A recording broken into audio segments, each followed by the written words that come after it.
Hello, it's I, Wednesday Raul. So, we're picking a year. And it's funny all the Star Wars talk that's been going on Monday and Tuesday. As I, too, was very affected by the very first Star Wars film that came out in 1977, I was 3 years old. And I remember sitting in that movie theater. And I do believe that that is the film that started my love affair with film that would later, in my later teen years, develop into the desire to make movies, and later evolve into the fat assery that it has become my 35, soon to be 36-year-old life, where I have not actually made a real movie or sold a screenplay, but I'm working on it. Get off my back. It's very difficult for me to pinpoint a year per se. If I were to talk about a year or a little span of time that affected my life greatly, I would have to go back to 1998. February 4th, 1998 to be specifically, and I have alluded to this date many times on my Twitter and on other videos that no longer exist on my personal channel. But in order to get the full effect of this story, I'm going to need the sad violin music to start right now. Okay, so picture it. Miami, February 4th, 1998. My mother had a major seizure that left her, for the most part, in a vegetative state for about a couple of months, but it started February 4th. Previous to this, she had gone through she had gotten her disability. She wasn't a disability. She was living at home. I was taking care of her and my grandmother, who had suffered a series of strokes. So my mother had cashed in a pension, and literally the day that she had her episode and was knocked out, the pension came through. Now my original plan was, up until this point, I had already had the plan of, we were going to get a bigger house that would accommodate the two of them better, as far as hospital beds and wheelchair accessibility, blah, blah, blah, because the house we were living in had none of that. So, yeah.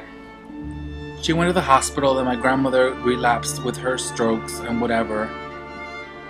Cut to some months later, my grandmother had to go into an assisted living facility. My mother needed to go into full-blown nursing care and rehabilitation because she couldn't talk or walk or do anything.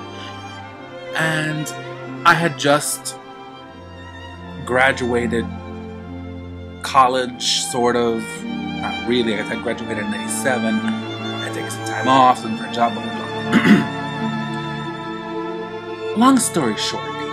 Long story short. From February 1998 till about the end of, so I would say January of 99, which is when my grandmother, January of 2000, when my grandmother passed away. I'm not going to get specific into how much money was blown, but it was a lot of money. I didn't work for those 2 years. It was in and out of hospitals for those 2 years. Literally, there were times where both of them were in separate hospitals in separate parts of the city. I tried putting them together in the same home, at home with me in a facility. It was just nightmarish. It was nightmarish. But in those 2 years, between personal idiot spending on my part and the medical bills that were not being covered because at the time, neither one of them had very good insurance, I went completely ass broke. So from 98 to the beginning of 2000, I was bankrupt, and in January of 2000, I had to move in with some friends who had just bought a house and had a very nice guest suite that I was able to live in for 6 months rent-free until I got my shit straight. But that's another can of worms. That's another story because, P.S., those people turned out to be bank robbers. But that's another story. So yeah, basically, here's the thing. The financial gobbledygook that I got myself into in those 2 years literally took me 6 or 7 years to get out. Because it wasn't until I moved into the last apartment. Because for those of you who've been watching since the beginning, Y'all saw that tiny little efficiency apartment that I used to make vlogs in? That was the size of a hat box. I lived there while I got my shit straightened out.